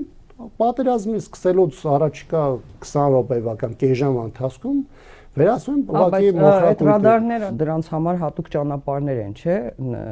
կառուցվում այդ ռադարների համար կամ զինտեխնիկայի համար ֆրանսիական։ Ընդհանրապես ամեն միջոցի համար նախատեսված է պաշտպանություն։ Նույնը օրինակ վերաբերում է այս 300-ներին։ Եթե չեմ սխալվում, օրինակ այս 300-ները, որոնք հոբ միջոցներ են, իրանց համար նախատեսված էր ժամանակին ASA հոբ միջոցներ եւ նաեւ զուեր, որոնք պետքա պաշտպանություն իրականացնեն տվյալ S300 միջոցի համար։ Այսինքն բնականաբար ցանկացած ռազմական օբյեկտի պարագայում կա ոչ միայն քողարկման, դրա հնարավորինս աշխարհագրական տեսանկյունից անվտանգ տեղակայման, այլ նաեւ պաշտպանության խնդիր։ Այս դրա բաղադրիչներից մեկի մասին է խոսում, որ դու կարող ես ունենալ գնել 2-3 միլիարդի զինտեխնիկա, բայց դու չկարողանաս քո պաշտպանությունը ճիշտ կառուցես, դու չկարողանաս գնահատես քո դիմացինի հնարավորությունները, հարվածային ուժը եւ դու հանգարց 1-2-3 ժամվա ընթացքում կամ մի քանի օրվա ընթացքում ստիպված գնաս հերթական կապիտուլյացիան ստորագրելու։ Ինչու Ուկրաինան հետ վերադարձրեց չցանկացավ ֆրանսիական այդ զինատեսակները, որը ուղարկեցին Հայաստան։ Եթե ձրապատ մեքենաների մասին է խոսքը, տեսեք, շուզեց Ուկրաինան, որը պատերազմի մեջ է գտնվում, մերժեց, ուղարկեցին այստեղ։ Մենք վերջերս ֆրանսիացիները մի բան պիտի անեին, կարճ էր երևի, ավելի հարմար էր բերեին այստեղ։ Այս վերջերս մեր գործընկերներից մեկի հետ, փորձագետներից մեկի հետ քննարկում էինք ուկրաինական պատերազմը իր մանրամասներով, տեսեք, բաներ կար, որոնք մինչև 20 թվականը, 22 թվականը այդ պատերազմի սկիզբը տարբեր գրքերով նախատեսված մարտավարական, այսպես ասեմ, ուղղություններ էին, բայց պատերազմի 1, 2, 3, 4 ամիս հետո դրանք ամբողջությամբ փոխվեցին, այսինքն մարդիկ գնացել էին ռազմաուսումնական հաստատությունների ավարտել, ակադեմիաներ էին ավարտել այդ մարտավարական մոտեցումներով, բայց պատերազմը անընդհատ փոխվում է, ու դու պետքա կարողանաս ադապտացվես։ Նույն ռուս-ուկրաինական այս կոնֆլիկտի ժամանակ էլ երկու կողմից էլ ադապտացում է գնում։ Մի օրինակ բերեմ, օրինակ, եթե շատ դեպքերում կոնկրետ ուղղությամբ, կոնկրետ ճակատում, կոնկրետ հրետանային գունդը գործում է ժամանակին գնդի կազմով, 1 դիվիզիոնի կազմով, որոնք 12 միավոր օրինակ բան կա, միավոր։ Հիմա այս պարագայում ուկրաինական ճակատում նայում ես, դրանք գործում են 1-2 միավորի մակարդակով, որովհետև օդ անընդհատ բեսպիլոտնիկներով է, FPV դրոններով է եւ այլն եւ մեծ ծավալի գործողությունները օրինակ այդ տեսանկյունից չեն աշխատում։ Իսկանդերն ինչ են առաջին պլան եկել, որտեղ հեռահարությունը մեծ է, ոչ արտահանման նախատեսված Իսկանդերները մինչև 500 կիլոմետր խոցում են իրականացնում, այսինքն իրենք հնարավորինս հեռու են այդ դրոնների հեռահարության դաշտից կամ գործելու դաշտից եւ հիմնական հարվածները տեղ են իրականացում։ Հիմա գիտեք, այս թեման շատ երկար կարող ենք սրա մասին խոսել, բայց հիմա ամենավատը եթե վերադառնանք մեր երկրում տեղ ունեցող իրավիճակներին, ես դրա պրոյեկտումը մեր զինված ուժերում կամ դրա հնարավոր փոփոխությունների համատեքստում ես չեմ տեսնում։ Մոտեցումներ են, որոնք որևէ պարագայում հասկանում եք չի աշխատելու։ Հիմա այստեղ մեկը կասի դա գիտակցված են անում, դե չես կարող չկիսել, որտեվ 1000 մի բան կա, որ դու էլ ես տեսնում։ Մեկը կասի դե գլուխները չի հասնում, 1000 օրինակ կարած բերես, դե այդ ռազմաքաղաքական բանում օղակում ովքեր են հայտնված, ովքեր նույնիսկ մեր ցանկության դեպքում էլ չէին կարող այդ ձևի մտածողություն ունենային կամ ինչ-որ լուրջ ռեֆորմ իրականացնեն, բայց բոլոր առումներով մեր քաղաքացուն հետաքրքիր է պետությունը խնդիրը լուծելու թե չի լուծելու, ես ասում եմ չի լուծելու եւ դրա համար է մենք անդադ վերադառնում ենք այդին, որ մենք որքան է գնանք խորությամբ տարբեր ոլորտներ ուսումնասիրենք, համոզված եմ, որ այդտեղ կարող են գալ նստել տնտեսագետներ, տնտեսական դաշտը լավ տիրապետող մարդիկ իրենք իրենց տեսանկյունից ներկայացնել եւ գալու եք մեկը այն կետին, որ այս իշխանությունը որևէ անելիք չունի, սրանց ամեն մեկ օր մնալը մեծ վտանգ է հասցնում բոլոր ուղղություններին, այդ թվում մեր անվտանգության համակարգին եւ մեկը այս լուծումները ոչ թե 1-2 ինչ-որ շտկումների մեջ է կամ արձանագրումների մեջ է, այստեղ քաղաքական իշխանության փոփոխությունների մեջ է, առանց որի այս երկիրը ոտքի կանգնեցնելու հնարավորություն մենք պարզապես չենք ունենալու։ Այնուամենայնիվ չասեցիք ինչու Ուկրաինան հրաժարվեց դրանից այդ զրահամեքենաներից եւ դրանք հայտնվեցին Հայաստանում։ Ես կարծում խոցելիության թեմա էր առաջացել, որովհետև պատերազմի ընթացքում սկսեցին եւ տանկերի, զրահատեխնիկայի եւ նաեւ զրահապատ մեքենաների վրա նաեւ ցանցեր, այսպես կոչված մաղաներ տեղակայել, որոնք պաշտպանում էին դրոններից եւ դրոնների հարվածներից։ Իսկ դրանք մեզ պետք էին։ Գիտեք, ես տեսնում եմ ավելի լավ հնարավորություններ, որը կարելի է օգտագործել, ավելի լավ բաներ ստանալ։ Ես չեմ համարում, որ դրանք այն միջոցներն են, որոնք մեր զինված ուժերում որակական նոր փոփոխություններ էին բերելու։ Այսպես ասեմ, խաղաղ պայմաններում կարելի է առնել, բայց եթե մենք դիտարկում ենք դա տարբեր ռազմական իրադրության պայմաններում, դրանք կարող են խնդրահարույց լինել առաջնագծում գործելու պարագայում։ Մանավանդ պայմաններն էլ չկա դրա օգտագործելու համապատասխանեցված։ Ջալալ Հարությունյանը, Արցախի պաշտպանության բանակի նախկին հրամանատար, դատը պարտվեց 5.5 տարվա ազատազրկման։ Ըստ մեղադրանքի Ջալալ Հարությունյանը 44-օրյա պատերազմի ժամանակ լինելով պաշտպանության բանակի հրամանատարը անփույթ վերաբերմունք է ունեցել, որի հետևանքով Ցորի զորամասի 20 զինծառայող հայտնվել է հակառակորդի զգոյության ներքո եւ զոհվել։ Իշխանական քարոզիչները, քարոզչամեքենաները, մեդիաները այսպես բանով գրեցին, որ Ջալալ Հարությունյանը դատապարտվել է 5.5 տարվա ազատազրկման։ Սակայն մասնագիտական շրջանակները խոսելիս այդ մասին ասում են իրականում Ջալալին, այսպես ասած, Փաշինյանը փրկեց, հա, դրանով եւ նույնիսկ ասում են, որ պետք չէ դրանով ուրախանալ, իրականում դա փրկություն էր Ջալալ Հարությունյանի համար, մեծ նվեր էր Փաշինյանի կողմից եւ ասում են, որ կամաց-կամաց, այսպես ասած, մոտենում են Օնիկ Գասպարյանին, հա, որը չի խոսում իհարկե եւ ցանկացած պահի Փաշինյանը պատրաստ է լինելու զոհաբերել եւ արդյոք ինչ որ բաներ կբացահայտի Օնիկ Գասպարյանը։ Ինչպես կմեկնաբանեք այս քայլը։ Գիտեք, ցանկացած պաշտպանության բանակի հրամանատարի պարագայում առաջին ցուցիչներից մեկը դա հանրության արձագանքն է իրավիճակին։ Մի քանի օր առաջ տեսա կարդացի միտեղ լրահոսով, որ հրաժարվել է իր փաստաբաները, չգիտեմ ինչով է դա պայմանավորվել։ Չի ընդունել մեղադրանքը եւ այլն, հա։ Տեսեք, հանդիպում եք դուք որևէ տեղ հրապարակային որևէ տաղավարում, հարթակում մարդկանց, ովքեր խոսում են Ջալալ Հարությունյանի հնարավորությունների, գիտելիքների, արժանինքների մասին։ Որևէ մեկը պատկերացնեք, չէ՞ ինչքան մարդ է նրա հրամանատարության օրոք գործել, ծառայել, միջև պաշտպանության բանակի հրամանատարը։ Ինչի բանից առաջ խոսում էին, շատ չէին խոսում, ոչ էլ 44 օրյայից առաջ, երբ որ նշանակվեց նույնիսկ 1000 ներություն, բայց ասում էին, «Բայ սիմպաթիչնի զինվորական է»։ Էս էր, ես չեմ հիշում էլի, որ օրինակ թող չսիրեն այդ զինվորականին, թող ասեն կոշտ է, թող ասեն չգիտեմ ինչա, բայց իր զինվորական հմտությունների մասին խոսում էին շատերի, չէ՞։ Դե հիմա օրինակ Լևոն Նացականյանը գերեվարված է, բայց նայեք, տարբեր առիթներով շատ մարդիկ մեր շրջապատերում, նաև հրապարակային տարբեր ակցիաների ժամանակ անընդհատ խոսում է ոչ միայն Լևոն Նացականյանից, այլ խոսում է տարբեր զինվորականներից։ Ջարալ Հարությունյանը մինչև 18-20 թվական էլ, այսպես ասեմ, ամենառասկրուտկա եղած դեմքերից է եղել, նաև որոշակի առումով իր իմիջից, նաև խարիզմայից եւ այլն, նա տարբեր գործողություններում մինչև 18 թվականը ունեցել է նաև դեր, նշանակություն եւ հաջողություններ, բայց իմ համար մարդը որ ճանաչում է Ջալալ Հարությունյանին երևի 2010 թվականից մինչև 20 թվականը, 18-20 թվականը իմ համար Ջալալ Հարությունյանը լրիվ այլ մարդ է եղել, 20 թվականի մարտական գործողությունը եւ դրանից հետո եղել է լրիվ այլ մարդ։ Ու սա մենակ իմ տեսակետը չի, շատ այլ մարդկանց, ովքեր Ջալալ Հարությունյանին ճանաչել են։ Ջալալ Հարությունյանը այն մարդն է, ով տիրապետում է հսկայական տեղեկատվությանը, առաջին հերթին նաև քաղաքական ղեկավարության քայլերի, հանձնարարությունների եւ այլն, բայց Ջալալ Հարությունյանը մինչև այս պահը չի խոսել։ Կան տարբեր խնդրահարույց թեմաներ, սկսած հրամանատարական կետում չթույլատրված անձանց ներկա լինելուց վերջացրած հազարու մի օպերացիաներից, նույն այդ Լելետեփեի օպերացիայից,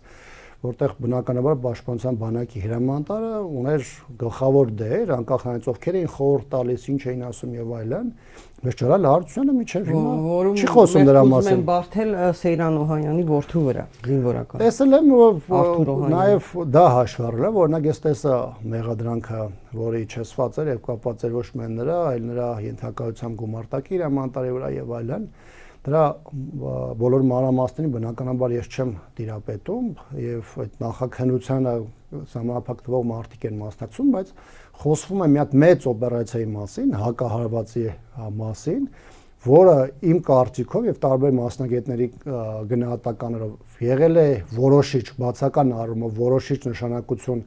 պատերազմական գործողությունների հետագա ընթացքի վրա, բայց դա դիտարկվում է մեկ բրիգադի շրջանակներում, հասկանում եք, այսինքն ինքն էստեղ արդեն էսի խնդրահարույց է։ Դրան մասնակցել են տարբեր բրիգադներ կամ տարբեր բրիգադներից բերված ուժեր։ Բացի այդ, մենք հիշում ենք, չէ՞, կադրերը, լուսանկարները, Սամվել Բաբայանը, Նիկոլ Փաշինյանը, Ջալալ Հարությունյանը, Կամո Աղաջանյանը, չէ՞, նստած քննարկում են, Արայք Հարությունյանը որոշում են կայացնում։ Այդ ո՞նց եղավ։ Իրենք մասնակից էին այդ ամեն ինչին։ Սրա հետ կապված մի քանի հրապարակումներ եղել են, տարբեր ներկա անձանցից եւ այլն, որտեղ խոսվել է ըստ էության այն մասին, որ մտահաղացումը եղել է Սամվել Բաբայանին։ Այո։ Բայց գիտեք,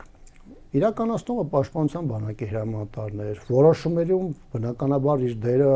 ուներ Օնիկ Գասպարյանը։ Միգուցե հիմա Օնիկ Գասպարյանը մի օր ասի, որ ինքը դեմ է եղել, չնայած այլ տեղեկություններ էլ շրջանառվում, բայց իրեն պարտադրել են այդ որոշումը եւ այլն, ես չեմ կարող ասել։ Մինչեւ իրենք չխոսան, հիմնական գործող դեմքերն են։ Ինչու՞ չի խոսում Օնիկ Գասպարյանը։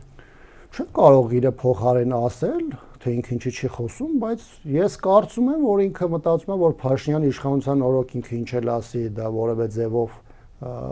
որևէ քննարկման չի առնալու եւ որևէ խնդիր չլուծելու, կարծում դրա համար չի խոսում։ Ինչեմ դա ասում, որովհետեւ տարբեր զինվորականներ ավելի ցածր օղակի, ու գլխավոր շտաբպետի օղակից եմ ասում ավելի ցածր օղակի, ում հետ ես խոսել եմ, ասում խի չեք խոսում, ինչի հանրությանը չեք ասում իրականությունը, մարդիկ խառնվել են, շփոթվել են, առաջ են բերվել իշխանության կողմից մարդիկ, ովքեր եկել են լրիվ այլ բան են ներկայացնում, քաղաքական ուղղորդումներ են անում եւ այլն։ Նրանց մեծամասնություն ճնշող ասում են, քանի Նիկոլ Փաշինյանի իշխանությանը մենք ինչ էլ ասենք, հա, կեթանք կնստենք, էս կանենք կամ այն կանենք, բայց դա որևէ ձևով ոչ դատա իրավական համակարգի կողմից հաշվի կառնի, ոչ էլ առավել եւս բանի քաղաքական իշխանության եւ շատերը քանի որ այդ ձևի հիմնավորում են ներկայացնում, թե դա կարելի է հիմնավորում անվանել, ես կարծում եմ, որ միգուցե Օնիկ Գասպարյանի մոտ էլ է այդ մտադրությունը, բայց ես կարծում եմ, որ եւ ինքը եւ Ջալալ Հարությունյանը տիրապետում են այնպիսի տեղեկություններ, մի կողմ դնենք ռազմական բնույթի տեղեկությունները, որոնց հնչեցնումը քաղաքական եւ հանրային դաշտում կարող էր մեծ փոփոխությունների բերել։ Գիտեք, որտեւ այդ մարդիկ են առնչվել քաղաքական ղեկավարության հետ, այդ մարդիկ են իմացել, թե ով ինչ խնդիր է լուծում, ինչ են սրանք կամ նրան բերում առաջին պլան, Իրանք են տիրապետում, թե ինչ իրավիճակ են ունեցել միջև ադրբեջանական հարձակումը, եւ վաղ թե ուշ բնական է այս թեմաների հետ կապված բարձրաբանումներ լինելու են, որտեղ այս իշխանությունը հավերժ չի։ Մի օր փոխվելու է եւ այդ բարագայում շատ ու շատ բաներ հասարակության համար շատ ավելի հասկանալի են դառնալու։ Բայց այն մարդիկ, ովքեր կարող էին որոշակի process-ներ նաեւ ակտիվացնել իրենց հանրային խոսքով, հրապարակումներով չեն անում։ Ավելին ասեմ, այսօր տեսեք, մի ամիս առաջ էր Արցախի ներկայացություն էին գնացել Պաշտպանության բանակում նահատակված մեր հայրենակիցների ծնողներն ու հարազատները, ովքեր պարզաբանում էին պահանջում օրինակ Պաշտպանության բանակի հրամանատար Կամո Վարդայանից, ով որևէ ձևով չէր արձագանքում Հայաստանում քաղաքական իշխանության Պաշտպանության բանակի հետ կապված այդ դատապարտող, քննադատական եւ զրպարտող հայտարարություններին, երբ որ համարում էին, որ բանակը չի կռվել եւ այլն եւ այլն։ Հիմա դրա տարբեր դրվագները վերաբերում են 44-օրյա պատերազմին, դրա հաջորդող ժամանակահատվածին, առասարակ քաղաքական իշխանության կողմից բանակի, զինվորականի հրամանատարների թիրախավորմանը։ Հիմա այն մարդիկ, ովքեր պետք է հելեն եւ տեր կայնեն իրենց նախկին ենթականերին, իրենց նախկին մարտական ընկերներին եւ այլն, չկան։ Դավիթ Տոնոյան գոյություն չուներ, հա, երևի Պաշտպանության նախարարի ժամանակ։ Ամենազավեշտալին դա է, հա, ոնց որ Պաշտպանության նախարար Հայաստանը չուներ ընդհանրապես։ Երբ որ խափանման միջոցը փոխվեց, ներողություն, քանի հիշեցեցիք, երբ որ Դավիթ Տոնոյանի խափանման միջոցը փոխվեց, երևի դա մի 6 ամիս առաջ էր, եւ հարց էին նրա գողները ուղում, նա ասաց, որ նոր եմ ես ոնց որ ազատության մեջ հայտնվել, խափանման միջոցով է փոխվել, ինչ ժամանակ է պետք եւ կարծում եմ, որ Դավիթ Տոնոյանը շատ վաղուց ժամանակն է նաեւ իր խոսելու, թեև ինքը նույն քաղաքական եւ պատասխանատվությունը կրում է իր մասով 44-օրյա պատերազմի միջև դա եւ դրանից հետո տեղի ունեցած իրադարձությունների համար եւ բայց այս իրավիճակում կարծում եմ յուրաքանչյուր մարդ, ով որ սխալ է գործել Նիկոլ Փաշինյանի կառավարությունում հայտնվելով, Նիկոլ Փաշինյանի հետ քաղաքական ճանապարհով անցնելու, ապա այսպես ասեմ, հասարակությունից ներողություն խնդրելու ճանապարհներից մեկը դա ասում է գոնե ճշմարտությունը արտահայտելով, իր սխալները ընդունելու եւ ճշմարտությունը հնչեցնելու, անկախ նրանից թե դրանից հետո իր հետ ինչ կատարվի, կտանեն կնստեցնեն, թե ինչ կանեն։ Այդ մարդիկ զինված ուժեր են ղեկավարել, յուրաքանչյուրը իրենց սահմանությունով վերապահված պայմաններում եւ բնականաբար իրենք պատասխանատվություն են կրում այդ ամենի համար։ Այն որ շատ գործիչներ բացի այն զինվորականից, ովքեր դրա համար պատասխանատվություն են կրում, այսօր պաշտպանում են օրինակ Պաշտպանության բանակը, զինված ուժերը իշխանության հարձակումներից, այնպես չէ որ դա բացառապես նրանց գործառույթների տիրույթում է։ Այն մարդիկ ու հրամանով մարդիկ գնացել են խնդիր կատարելու, մարտական խնդիր կատարելու, այն մարդիկ, որոնց հրամանով գնացել են եւ շատերը նահատակվել են, այդ հրամանատարները մենակ այդ որոշումների տակ ստորագրողը չեն, մենակ այդ հրամանը հնչեցնողը չեն։ Իրենք միջևերջ պետքա տեր կանեն իրենց մարտիկներին, բառից բուն իմաստով մարտիկներին։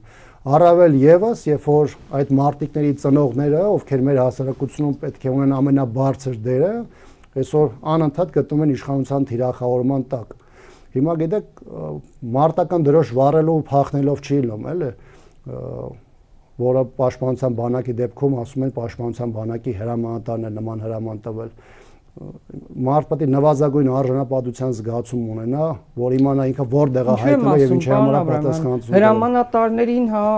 հեղինակազրկում են, վարկաբեկում են, հետապնդումների են ենթարկում եւ այլն, Տոնոյանը չի խոսում։ Տոնոյան, դու 44 օրյայի ժամանակ ոնց որ ինչ որ դեր ես ունեցել, պաշտոն ես ստանձնած եղել, իսկ միգուցե խոսես, իսկ միգուցե ինչ է, շատ բաներ ինքն էլ գիտի, շատ բաների մասնակից է եղել։ Հիշում եք ինչ կոչեր էր հնչեցնում։ Ասենք Նիկոլը ասում էր Արցախը Հայաստանն է եւս, նա էլ ասում էր նոր տարածքներ, նոր պատերազմ, չէ՞, այդպեսի կոչով էր հանդես գալիս։ Հավասարազոր են իրենց հայտարարությունները։ Հա մարդ, որը եղել է համակարգում, ասենք Նիկոլ Փաշինյանն էլ բան չի եղել։ Հիմա, չգիտեմ, ասում եմ մոդերատոր էի, եսի ինչ էի, հա, բայց Տոնոյան Դավիթը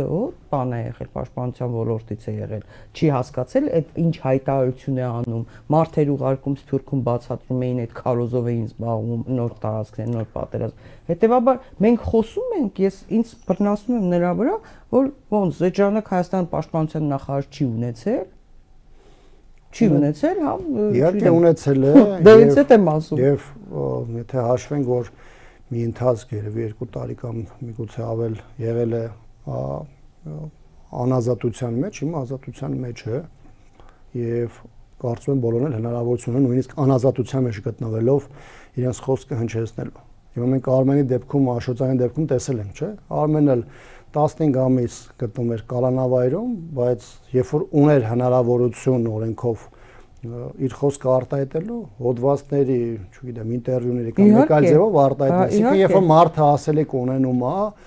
հատկապես երբ որ ոչ միայն ասելիք, այլ համարձակություն։ Համարձակություն բնականաբար, համարձակություն եւ նաեւ կամ կես տեսանկյունից ինքը իր պահը գտնում է, այո, ձևով կամ փաստաբանների միջոցով մինչեւ հիմա հոդվածներ չի ուղարկում, Արմեն Աշոտյանը իր խոսքը ասում է վերջի վերջո։ Դա երկու բան է նշանակում, կամ իրենք վախենում են, որ կընկնեն իշխանության նոր ճնշումների կամ թիրախավորման տակ, կամ գուցե գործարք է եղել եւ պայմանականորեն կհայտնվեն անազատության մեջ, կամ նրանց էլ ունե զրկեն տարբեր օրենքներով կամ չօրենքներով, նկատի ունեմ ապօրինի գույքա բանը եւ այլն, կամ միգուցե կամ բաներ, որտեղ իրենք համաձայն են, միգուցե ինչ-որ բաներ հետ համաձայն չեն, բայց մեծ առումով այս մեր հետ տեղի ունեցած այդ միգուցե համաձայն են եւ այս իրավիճակում բնականաբար նրանք որևէ խոսք չեն արտահայտում։ Սա նաեւ շատ ցցուն էր այս փաստը, երբ որ տեսնում եմ շատերը ինչ որ Օնիկ Գասպարյանը ուր է Օնիկ Գասպարյանը, ասես օքեյ, Օնիկ Գասպարյանը իր անելիք ունի, իր չափով ինքն էլ ասելիք ունի, իր պատասխանատվության չափն ունի։ Բայց Տոնոյան Դավիթն ուր է։ Որտեղ էր։ Տարբեր խոսակցություններ կային այդ ժամանակ, չգիտեմ, նեղացել էր, գնացել էր, բերեցին, ուրիշ տեղեր գտնվում, ծնունդ էր նշում, չգիտեմ ինչ էր անում, պատասխաններ ունի տալու։ Վերջի վերջո պաշտպանության նախարարն է եղել, խաղոպաշտի ոչ էլ CV-ի մեջ մի տողով գրելու համար։ Իմպիչմենտի մասին եմ ուզում խոսել process-ի, ըստ էության իմպիչմենտը Արթունենք նախաձեռնության կողմից սկսված այդ նախագիծը դարավ օրակարգի քննարկվող ամենակննարկվող թեմաներից մեկը։ Նիկոլ Փաշինյանը իհարկե հայտարարեց, որ իբրև թե չեն գնալու արտահերթ ընտրությունների, բայց դա ինձ անկեղծ ասած ընդհանրապես հավատ չի ներշնչում, որովհետև ես տեսնում եմ, թե ինչ ինտենսիվ քարոզարշավ են անում, ինքը կինը հիմա կապ չունի ինչ ձևով, ինչ բառապաշարով, բայց քարոզարշավ անում են, դա ակնհայտ է եւ նույնիսկ իր նախկին կուսակիցներ ասում են, որ Փաշինյանին ավելի ձեռք է տալիս, որպեսզի արտահերթով գնա ընտրությունների, որովհետև ցուցակը կազմելու խնդիրներ ունեն, ինչ որ ինքնուրույն կարող է արտահերթի դեպքում Փաշինյանը անձնապես կարող է կազմել այդ իրենց ԿՊ-ի ցուցակը իր համար ավելի կանխատեսելի մարդկանցով եւ այլն, հա։ Մյուս կողմից նա աղերսում է Ալիևին, որ ինչ որ թուղթ ստորագրի տեսակ, հա, Ալբանիայի մեծ տեսարանները։ Բայց իմպիչմենտի մասին եմ ուզում խոսել։ Էդմոն Մարուքյանը հանկարծ շատ ոգևորվեց։ Երեք այնպես էր խոսում պարոն Աբրահամյան, իդեպ բարևներ Էդմոն Մարուքյան, անունս անդադ տալիս է։ Այնպես տպավորություն էր, ոնց որ ինքն է նախաձեռնել։ Ու ոչ մեկ չի միացել։ Նարեկ Մալյանն ու Էդգար Ղազարյանը կարող են արդեն լռել, որ իրենց նախաձեռնություններ։ Ու հաթաթա է տալիս, հատկապես այն բանից հետո, երբ պատիվ ունեմը հայտարարություն արեց, հիշեցնեմ հեռուստադիտողին, որ պատիվ ունեմ խմբակցությունը մերժեց Լուսավոր Հայաստան կուսակցության նախագահ Էդմոն Մարուքյանին վարչապետի պաշտոնում առաջադրելու համար, նախկին ԿՊ-ական падգամավորներ Հովիկ Աղազարյանն ու Հակոբ Ասլանյանն էին ներկայացրել որպես վարչապետի թեկնածու այդ առաջադրման գործընթացին Էդմոն Մարուքյանի անունը, եւ պատիվ ունեմը մասնավորապես ասել էր, որ պատիվ ունեմ խմբակցությունը դեմ է Նիկոլ Փաշինյանին, Նիկոլ Փաշինյանն երկուսով փոխարինելու գործընթացին, հետեւաբար թեկնածուի հետ հանդիպման անհրաժեշտություն չեն տեսնում, հա, ասված էր պատիվ ունեմի հայտարարության մեջ։ Երեք լսում էի Էդմոն Մարուքյանին, հատկապես Սերժ Սարգսյանին էր քննադատում, հա, էլի սկսեց Նիկոլ Ավարի կոռուպցիա, չգիտեմ, ինչ, բա որ կոռումպացված է պատիվ ունեմը Սերժ Սարգսյանը, ընդդիմությունը, հա, ընդ որում ավելի քիչ էր իդեպ Հայաստան Դաշինքին գտնում, դա այլ խնդիր է։ Բայց նաև Ռոբերտ Քոչարյանին է ասում, կոռումպացված եք դուք մենաշնոր եք արել, մենք թույլ չենք տա այս կանե, մենք կանեք, դե բռնվեք, հեսա գալիս եմ, թույլ չեմ տալու, որ քաղաքական դաշտը մոնոպոլիզացնեք, այս կողմեն կողմ ուրիշ իրավունք չունի, հա, առաջադրվի։ Ես չհասկացա, ասենք թե մինչ այդ, երբ որ դուք չէիք մերժել, Ինքը պատրաստ էր ձեր հետ հանդիպի այդ կոռումպացված նախկինների հետ, հա, ինչպես ինքն է ասում, ինքն ու Նիկոլը, չէ, կոռուպցիա։ Հիմա հենց մերժեցիք, սկսեց, դե տեսեք ինչ եմ անելու, ինչն եք սխալ ասել։ Նախ սկսենք արտահերթ ընտրությունների հետ կապված թեմայից։ Տեսեք, Նիկոլ Փաշինյանի համար օդու ջրի պես անհրաժեշտություն կա այսպես կոչված խաղաղության պայմանագրի հետ կապված ստորագրություն ստանալը, որովհետև դա եղել է 21 թվականի իր ընտրական խոստումը եւ հանրության մի մեծ մաս նաեւ մտածելով, որ կարող է հետագայում ընդդիմության հաղթանակի պարագայում նոր ռազմական գործողություններ են, գնացել է եւ իր քվեարկությունը բերել է Նիկոլ Փաշինյանի օգտին։ Իհարկե, դրանից անմիջապես հետո ցավոք բոլորը տեսել են այն ինչ որ մենք ասում ենք, իրենք ես մաշկի վրա զգացել են ադրբեջանական ագրեսիայի ձևով Հայաստանի նկատմամբ, տարբեր տարածքների խլման ձևով, Արցախի ամբողջական օկուպացիայի ձևով, մարդկային կորուստների, նոր գերեվարումների ձևով եւ այլն, բայց հիմա Նիկոլ Փաշինյանը դա փորձում է երկրորդ անգամ խաղարկել արդեն 26 թվականին։ Հիմա քանի ինքը այդ հարցը չի լուծել, իր համար խիստ վտանգավոր է գնալու արտահերթ ընտրություններին, որտեղ իր այսպես օժտված ֆիշկան դա խաղաղությունն է, որը ինքը ըստեյության բաց ձևով բան կտա, թեկուզ շրջանակային ինչ որ թուղթ կստորագրի, կասի որը ակնհայտ բաց ձևով ասում է, որ ինքը պատրաստ է դա ստանալ ամեն գնով։ Հիմա բնականաբար մարդիկ չեն հաշվարկում այդ ամեն գնով իշխանության բերած ճակերտավոր խաղաղությունը, բայց մարդիկ ավելի շատ դիտարկում են տեսանկյունից, որ չլինի պատերազմ, չլինեն նոր զոհեր, չլինեն եւ այլն, եւ սա նաեւ նպաստում է նաեւ իշխանության քարոզչական մոտեցումներ, որտեղ իշխանությունը հատկապես 20 թվականից հետո մեր հասարակության մեջ ներդրել է մի այսպիսի մոտեցում, որ մենք ցանկացած դեպքում հաղթելու հնարավորություն չունենք, ոտքի կանելու հնարավորություն չունենք, մենք մեզ անդադ խփելու են, մեր վզին են տալու, սա են անելու, այն անելու եւ հասարակության մոտ այդ պարտվողի բարդույթ է ձևավորել, զարգացրել, բերել է հասրել է հոգեբանական մի վիճակի, երբ որ մարդը ամենամեծ ունակությունները ունեցող մարդն էլ ասում է մենք պարտվելու ենք։ Ինքը միգուցե այդ պահին չի կարող հիմնավորել թե ինչ ենք պարտվելու, բայց ինքը համարում է, որ ինքը պարտվելու է։ Մի հարցում են այդ մարդիկ ճիշտ, որ պարտվելու են, քանի Նիկոլը իշխանության ղեկին է, որովհետև իր իշխանության լինելու պարագայում հայ ժողովուրդը հաղթելու որևէ հնարավորություն պարզապես չունի։ Այնպես որ ես կարծում եմ, որ աղերսելով կլինի, հպատակվելով կլինի, թե մեկ այլ ձևով կլինի, Նիկոլ Փաշինյանը առավելագույնը անելու է, որ ինչ-որ փաստաթուղթ ստանա, նոր գնա արտահերթի, եթե ունի նման արտահերթի խնդիր։ Իհարկե կա դրա երկրորդ տարբերակը, եթե Նիկոլ Փաշինյանը վստահ լինի, որ ինքը այլևս չի ստանալու խաղաղության պայմանագիր կրկին ճակերտների մեջ, եւ այս պարագայում գնահատի իրավիճակը եւ ասի, որ քանի դեռևս հանրության համար շատ ավելի անկարելի չի դարձել, որ մենք չենք ստանալու այդ պայմանագիրը, այս իրավիճակում արեք գնանք ընտրությունների։ Դե ժամանակը ցույց կտա, թե որ ճանապարհով է շարժվելու, ամեն դեպս այսօր ոչ մեկը կարող է հերքել, ոչ կարող է մեկ այլ բան ասել դրա հավանականության մասին, դա կախված է իրողությունների դասավորությունից, սա այս մասով։ Ինչ վերաբերում է անվստահության գործընթացին, անվստահության գործընթացը, գիտեք, ինքը իրանով քաղաքական process է։ Իհարկե զուգահեռ դա իր այդ բերում է անառողջ տարբեր դրսևորումների, եւ ոչ միայն, այսպես ասեմ, եզրագծից դուրս մնացած քաղաքական տարբեր ուժերի կամ միավորների դեպքում,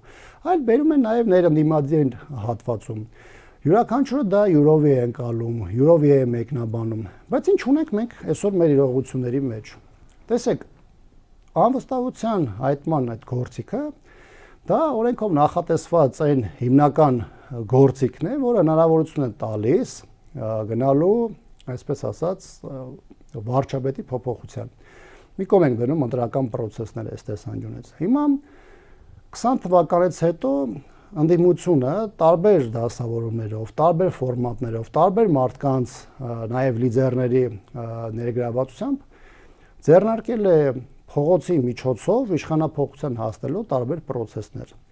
Հիմա եթե այդ ցանկացած այդ process-ի ժամանակ, սկսած ՀՓՇ-ից, վերջացած դիմադրության շարժումը,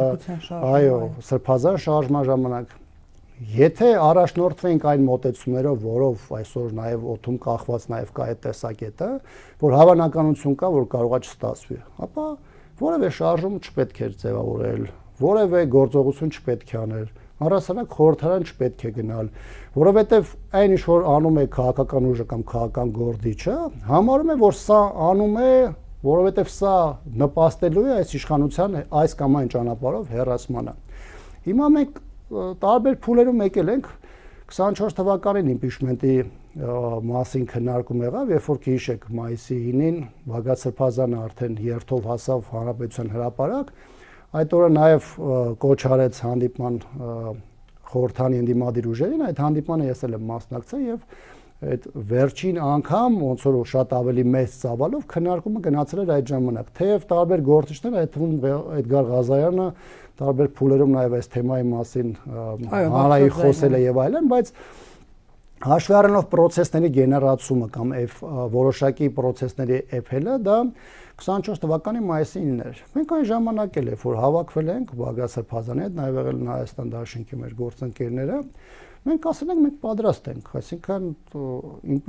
անվստահության գործընթացը դա գործիքն է հիմնական, որը ինչ-որ փուլում պետք է գալ, հասունացնել եւ գնալ այդ process-ին։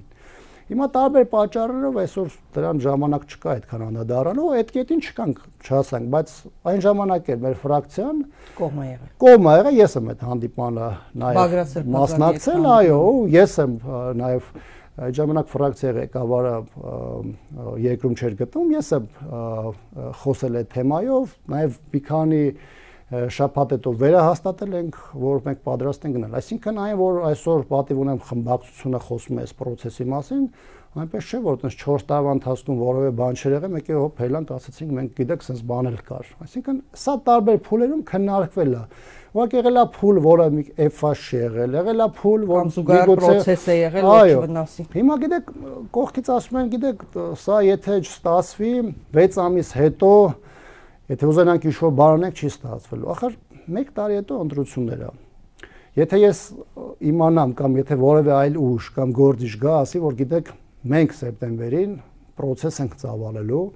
որտեղ անհրաժեշտություն առաջանալու այս գործիքից օգտվելու, դնենք համատենք, ասենք լավ, այս իրավիճակում գիտես, այս մեր գործընկերը ոնց որ ողջամիտ բան ասում, նաև առանձին զրույցներում, հա, Հայաստան խմբակցության падգամավորները իրենք չեն կարողանում նշել գեթ 1 պատճառ, թե ինչու չեն միանում, օրինակ հարցնում եմ, ինչով կարող եք վնասվել, ինչ վնաս կարող եք կրել խմբակցությունը, ինչ կարող եք կորցնել որպես առանձին падգամավորներ, որպես խմբակցություն, որպես քաղաքական միավոր, իրենք չունեն պատասխանը, հա, կամ ասենք թե եթե 6 ամիս հետո իմպիչմենտը խանգարելու է, որ դուք փողոցում process սկսեք կամ ինչ որ process առհասարակ, կամ դա խանգարելու է ձեր ընտրություններին, ընդհակառակը շատ լավ դրսևորվելու քարոզչական առիթ է եւ այլն։ Տեն մեկ Էդմոն Մարուկյանը ոնց է վերցրել իմպիչմենտի թեման, ոնց որ ինքն է դրա մասին առաջինը խոսել։ Հա հիմա նենց է խոսում իմպիչմենտից, ոնց որ ինքը եկավ այդ թեմայով, Էվրիկա եկավ խոսեց ու հիմա բանը կուրս գծեցում ու պաշտպանում է բաներից ու օգտագործում է քաղաքական դիվիդենդների համար, որտեղ վաղուց եթերներին հետևում ինքը ասելիք չուներ ըստեյության։ Գիտեք, իրան առաջարկողներն ու իրանք այնքան համարժեք դեմքեր են, այս դաշտում որևէ բան չներկայացնող, իրանք փնտրում են իրենց քաղաքական առումով վերակենդանացման ինչ-որ պրոյեկտ, հիմա սա դիտարկել են դրա շրջանակներում, փորձում են իրենց ակտիվությունը էզևով բերել դաշտ, ինչը չի նշանակում, որ իրենք իրենցից որևէ ֆիգուր են ներկայացնում, որոնք կարող են այս process-ի մաս դառնալ։ Երբ որ մենք խոսում էինք սրա այս թեմայի քննարկել լինելու մասին, մեր առաջին նաև հայտարարության մեջ, երբ որ Արթունենք նախաձեռնությունը դիմել էր падգամավորներին, բնականաբար քննարկման մեծ դաշտ կա։ Քննարկման դաշտը վերաբերում է տեխնացուներից մինչև process-ի զարգացում։ Նույն այդ նախաձեռնության հեղինակներին մենք ինչ ենք ասել։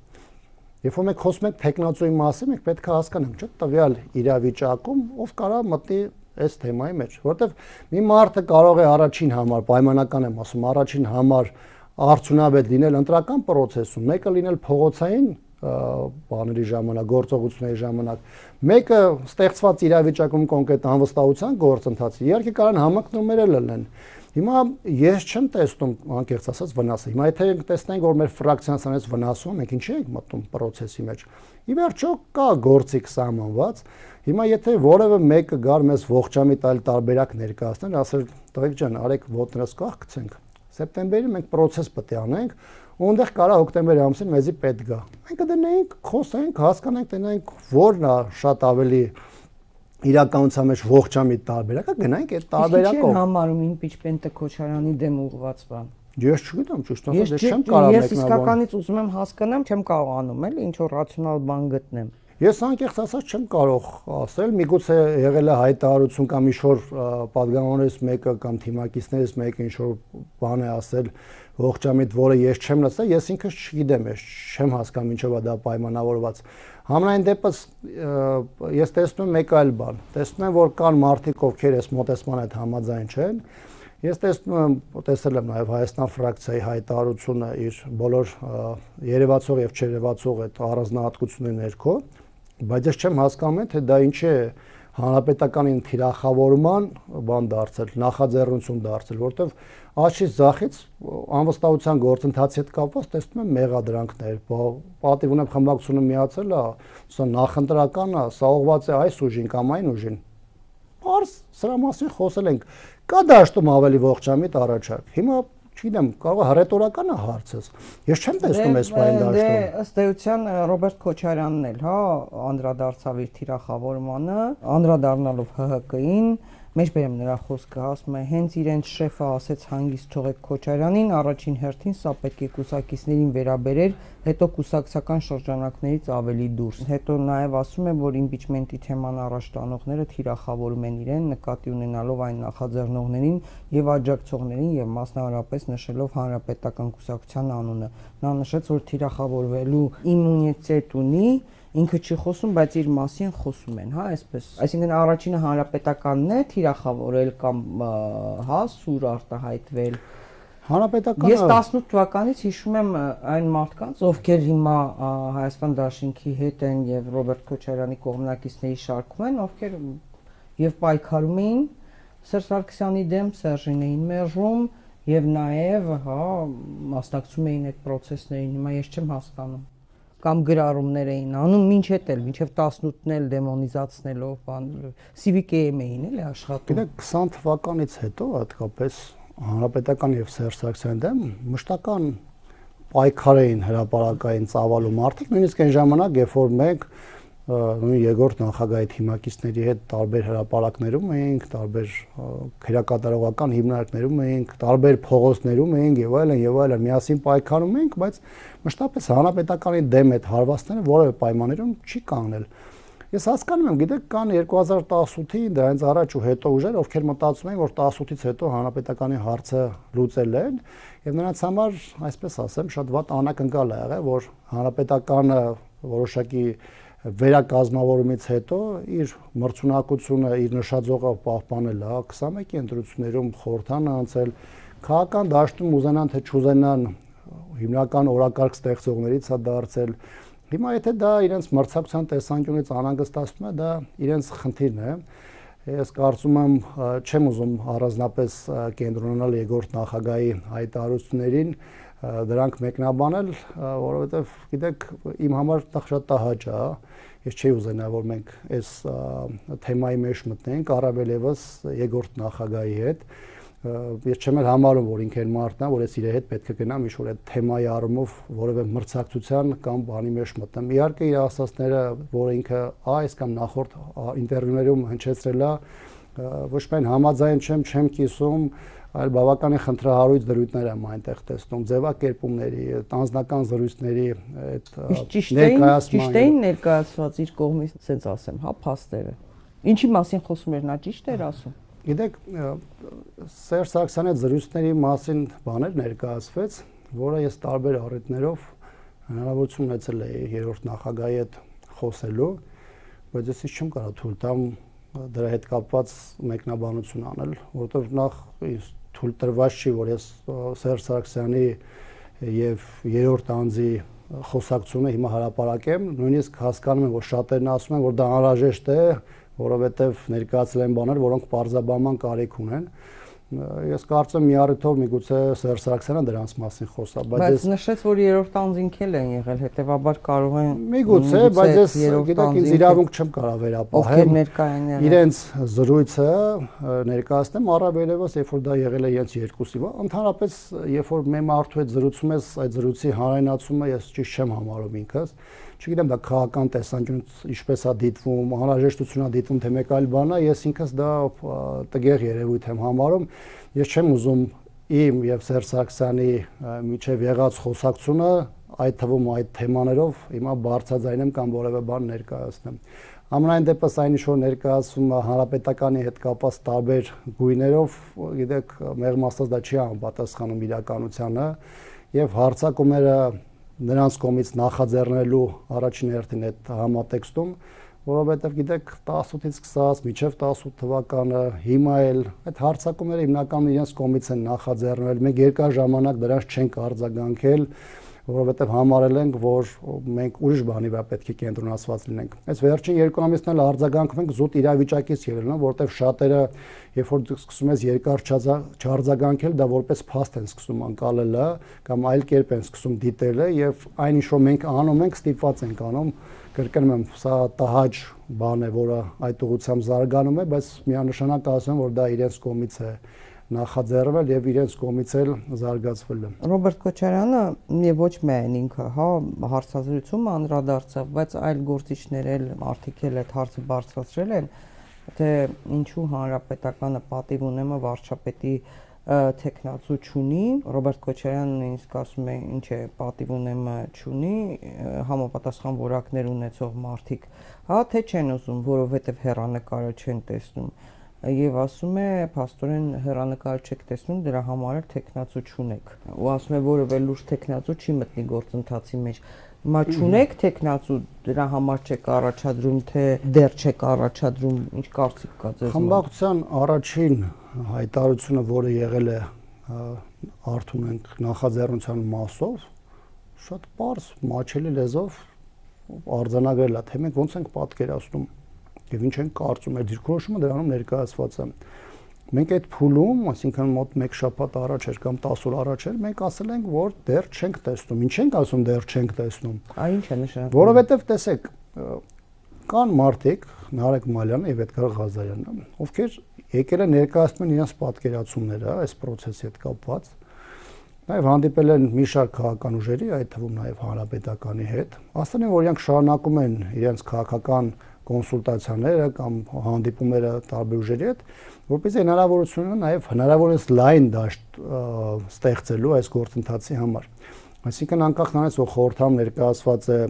երկու խմբակցություն, անդիմադիր խմբակցությունների մասին է խոսքը, բայց սա process է, որը պետք է լինի շատ ավելի լայն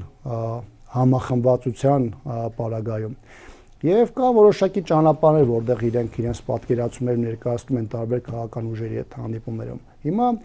երբ որ այդ հանդիպումները եւ այդ պատկերացումները երբ որ ամփոփեն, նաեւ դրա հիման վրա պետք է ձևավորվի այդ տեխնացուի գաղափարը։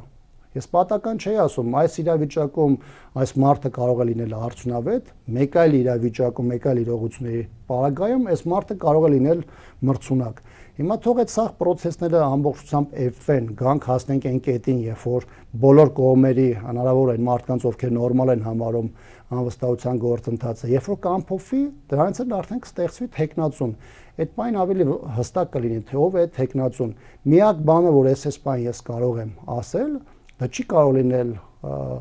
այսպես ասեմ Նիկոլ 2, չի կարող լինել Նիկոլի հաճախորդ, չի կարող լինել Նիկոլի Արբանյակ, բնական է, չէ՞։ Այս համատեքստում է այդ բանը, որը տեղի ունեցել։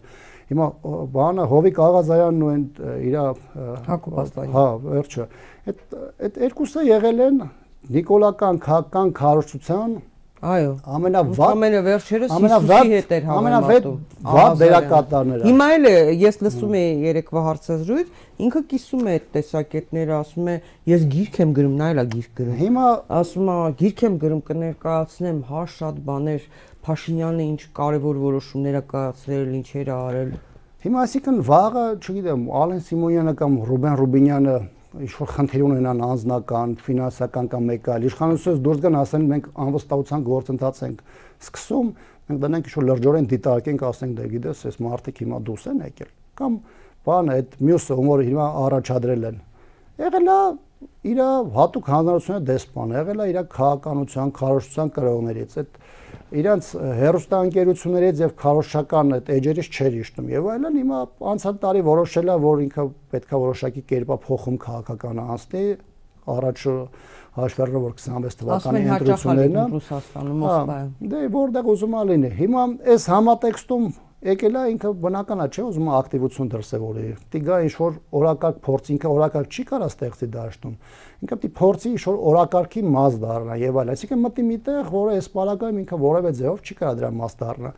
Խոսասական էլի մտել ասում ա նույն են հակառուսականներն են այդ նույն քարոզը տանում ինչ որ Էդմոն Մարուկյան ու իր նմանները ոչ նախքին ոչ ներկա են խաղացնում, հա, Փաշինյանը նախքինների վրա է, բոճկաները գլորում, դրա վրա է, չէ՞, իր PR-ը կառուցում, որտեվ բոլորը տենց ինչ որ հետազոտական կենտրոններից ու սոցիոլոգիական ինչ որ ծառայություններ մատուցող ընկերությունների հետ աշխատում են։ Նրանց տալիս են տվյալները, ասում են դու պիտի Փաշինյանին ասել ես, դու պիտի էլի կոռուպցիայի դեմ պայքարը, խաղաղության օրակարգը, մեկ էլ նախքինների մասին խոսաս, հա, նախքինների թալանը եւ այլն եւ այլն։ Իրանց թալանի մասին չեն խոսում, որ ասենք 7 տարում ինչի են հասցրել, հա, երկիրը ինչ ունեցվածք են կուտակել։ Մարուկյանին էլ ու որոշելի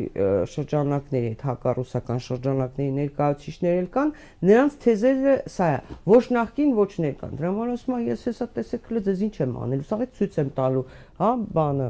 Մարուկյանը ճղայնացած էր երեք։ Իր բաներ եղել, որ իրան չեն։ Նայել ասում է, ինչա, մենաշնոր, հա, ձեզնից բացի Ռոբերտ Քոչարյանից ու Սերժ Սարգսյանից Լևոն Տեր-Պետրոսյանի անունը չի տալիս, որտեղ Լևոն Տեր-Պետրոսյանի թիմի հետ երևի հանդիպումներ ա ունենում ՀԱԿ-ի հետ, դա համար չի տալիս դեռ, հենց որ որոշակի նախնդիր լինի, Սև կատու անցնի նրա անունն էլ կտա։ Ասում է, հոճեք մենաշնորել։ Տեսեք ճիշտ բան ա, ճիշտ ժամանակ ա ընդունել։ Իսկ մենք չպետք է կան կենտրոնանանք։ Չէ, նկատի ունեմ հիմա այս թևերը ըստեյության նույն խնդիրն են լուծում։